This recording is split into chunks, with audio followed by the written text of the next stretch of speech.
Hello, good morning students and welcome back to my class. Today we will going to study about transportation of food in plants. There is a specific term used for the transportation of food in plants and the term is translocation. The definition of the translocation can be defined as the transportation of food from leaves to distant part of the plant is known as translocation. Now some points to remember over here is the product of photosynthesis is glucose. Children, see it over here, glucose. Remember it, during the photosynthesis the plant produces glucose. But when this glucose or food is transported to different parts of the body, it is transported in the form of sucrose. And extra glucose which is produced during the photosynthesis is stored in the form of starch. You have to keep these points in your mind. Okay, beta? The product of photosynthesis is glucose. But when it is transported to different parts of the plant body, it is transported as sucrose. The extra glucose is stored in the form of starch. Okay. The translocation over here I have divided into 6 simple steps. So we will be going through these 6 steps to understand how the transportation of food takes place. Children, we all know that the transport system of plant is made up of vascular tissue or vascular bundle.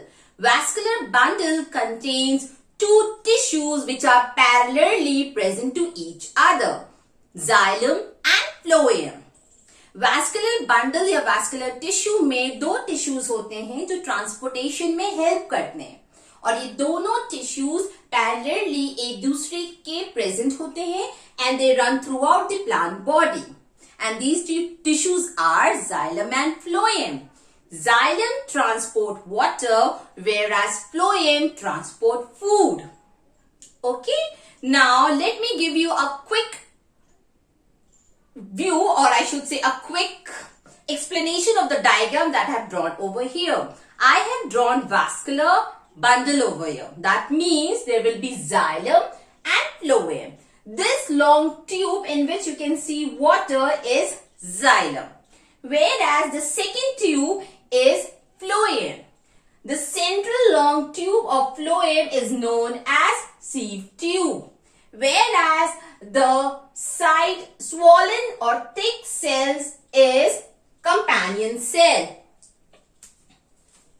Companion cells, okay. These cells which is present just besides the long tube is called companion cell and this long tube is known as sieve tube. Done? Now let us start with the process or let us start with the translocation. Transpiration pulls water up in the xylem vessel. This is xylem vessel, beta. And we all know that during transpiration, suction force is generated in leaves which causes the water to drawn up in xylem vessel. Leaves में suction force generate होने की वजह से water xylem vessel से किस direction में move करना शुरू कर देते हैं? In upward direction. In previous class also I have told you that water in xylem vessel flows in unidirection. That means one direction and that direction is upward. Okay? This point is clear. Now let's move to the second point.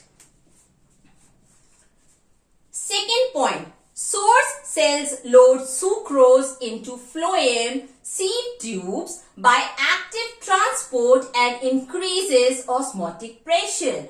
Now let us understand what cells or which cells are known as source cells. Children, source cells are those cells where the glucose is produced or I can say where sucrose is present.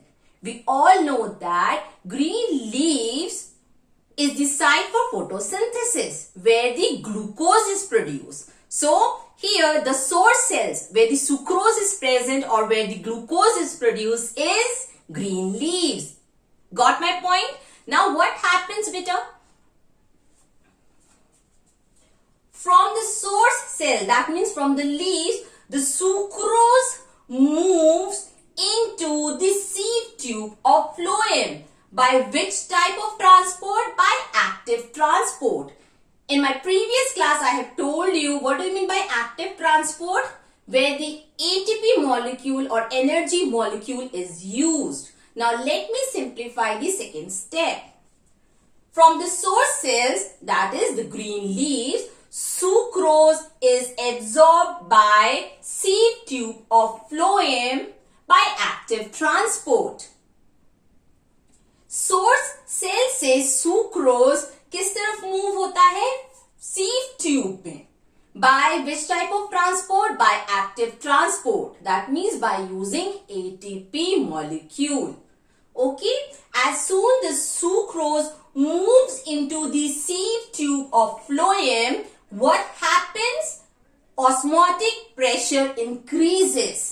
जैसे ही sucrose source cell से phloem के सीव tube में move करना शुरू होते हैं तो sieve tube के अंदर ऑस्मोटिक प्रेशर इंक्रीज होना शुरू हो जाता है. Now what is osmotic pressure? When the concentration of the solute increases, it increases the osmotic pressure of the cell. जब भी किसी सोल्यूशन का या किसी सेल के अंदर के कोई सोल्यूशन में अगर सॉल्यूट का कंसंट्रेशन बहुत इंक्रीज हो जाता है तो वहां का ऑस्मोटिक प्रेशर भी इंक्रीज होना शुरू हो जाता है. See it over here how the sieve tubes cells are resulting in increased osmotic pressure. क्यों हो रहा है? Why there is an increase in osmotic pressure? Because sieve tube is continuously actively absorbing sucrose from source cells. Okay और source cell से सीव tube में क्या आ रहा है? Sucrose which is increasing the solute concentration. Sucrose का concentration बढ़ने के साथ साथ वहां का ऑस्मोटिक प्रेशर भी इंक्रीज होना शुरू हो जाता है. And we all know that बेटा whenever there is an imbalance nature tries to balance the pressure. Just to reduce the osmotic pressure what happens? So H2O is taken up from xylem vessel which raises the water pressure potential. Just to reduce the osmotic pressure, xylem से water किसकी तरफ move होना शुरू हो जाते हैं? sieve tube of phloem. Again I'm telling you, osmotic pressure को reduce करने के लिए sieve tube में xylem से water move करना शुरू कर जाते हैं. Okay. Now what happened when the water start moving from xylem into sieve tube? जब xylem से बहुत सारा water sieve tube में flow करने लगता है तो sieve tube के अंदर water pressure develop होना शुरू हो जाता है. Okay. Again I'm telling you when the sieve tube starts absorbing the water from the xylem vessel, the water pressure potential increases in the sieve tubes. Now, just see it over here. यहाँ पे water pressure ज़्यादा हो गया है in this part of the sieve tube, whereas the lower part of the sieve tubes have low pressure. अब sieve tube के ऊपर वाले part में pressure ज़्यादा है और नीचे वाले part में pressure कम है. So, what will happen? The sucrose or the solution will move from upper part of the sieve tube to lower part or to that part where the sucrose is less in concentration. Okay. Now let's move to the fourth point.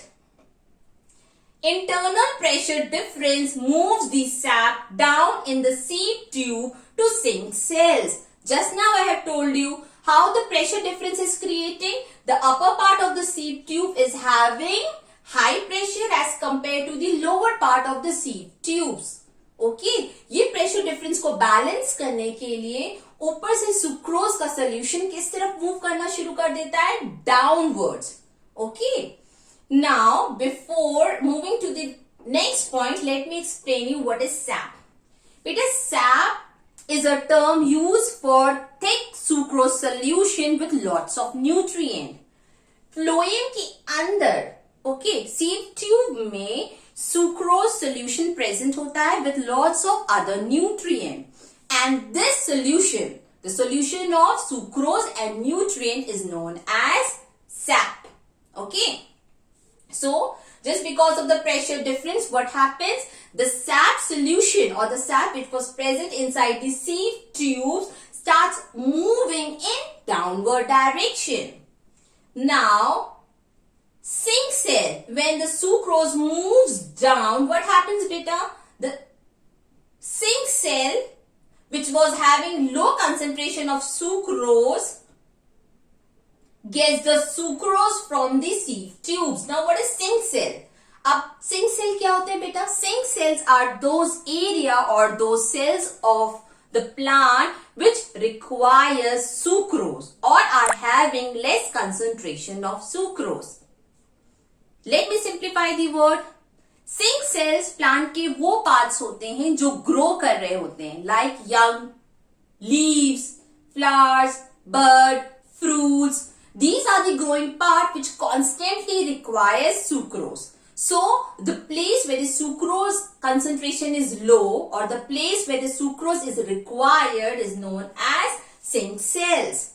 Okay? तो sucrose का requirement किस तरफ था? Sucrose का requirement यहाँ पे था जो कि कौन से सेल से रिप्रेजेंट करते हैं हम? सिंक सेल से.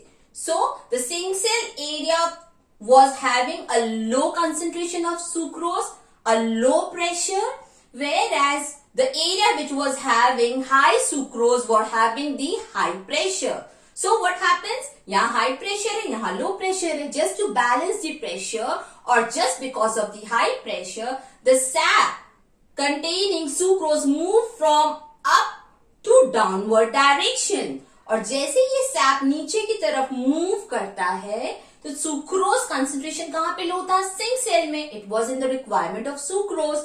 तो sucrose constantly या rapidly sieve tube से sink cell में जाना शुरू हो जाता है, just to balance the pressure. Okay. Now let's move to the next point. Sucrose is unloaded into sink cell. This is what I have told you just now. As the sap moves from upward to downward direction, the sucrose moves to the sink cell. Okay, this is called unloading. Okay. This was the fifth point. Now let's move to the last point. As soon the sucrose from the sieve tubes move to the sink cell, what happens beta? The water molecule which was present in the sieve tube. Water कहाँ से आया था? Just now I have told you water यहाँ से transfer हुआ था. Just to balance the osmotic pressure, xylem से phloem ने क्या absorb किया था? Water. अब जैसे ही water और sucrose नीचे move होते हैं, sucrose moves to the sink cell. But what happens to the excess of water? अब यहाँ पे water का concentration high हो गया है, तो water moves back to the xylem vessels. This is the sixth point. What happens when the sucrose moves to the sink cell? The remaining water moves back to xylem. And this is how the translocation of sucrose takes place in plant. Now let us study some other few points also which are important in aspect of this point. First point. I told you that extra glucose is stored in the form of starch. Beta, the storage organ of plant can be roots or stem. It can be any part of the plant. Now, during the spring season, when the new parts of the plant grows, what happens? The plant requires instant lots of energy. So, the plant take that extra energy from the stored organ. That is the root or stem. Spring season में जब plants के new plant produce होते हैं या new parts निकलना शुरू होते हैं, तो प्लांट को कॉन्स्टेंटली ढेर सारी एनर्जी की जरूरत होती है. फोटोसिंथेसिस से सिर्फ इतनी सारी एनर्जी रिक्वायरमेंट फुलफिल नहीं हो पाती है. तो प्लांट्स क्या करते हैं? To fulfil that energy, what they do? They store extra glucose in the root और स्टेम. जो भी एक्स्ट्रा ग्लूकोज स्टार्च के फॉर्म में रूट या स्टेम में स्टोर होता है, वो वापस वही एनर्जी रूट या स्टेम से यूज करना शुरू कर देते हैं. Okay. Second point to remember, the product of photosynthesis is glucose, but when it's transported to different part of the plant body, it is transported as sucrose. Done. Next, source cells. Which cells are called source cells? The cells where the sucrose is present, or the place where the sucrose is produced or the glucose is produced, is known as source cells. We all know that green leaves of the plant is known as kitchen of the plant. So who will be the source cells over here? Green leaf cells. Okay. Sink cells. Which cells are called sink cells? The cells which has low sucrose concentration, or the cells which requires sucrose for the energy are known as sink cells. It can be any growing part of the plant, like flowers, bud, stem, leaves, etc. Okay. Now what is sap? What is sap? Sap is a thick sucrose solution with lots of nutrition, is known as sap. Where is sap is present? Sap is present inside the phloem sieve tube. With all these points, we have completed our topic, transportation of food in plants. Children, kindly draw this diagram in your copy. It's a very important topic from board point of view. Till then, take care. I will see you in my next class. Bye-bye.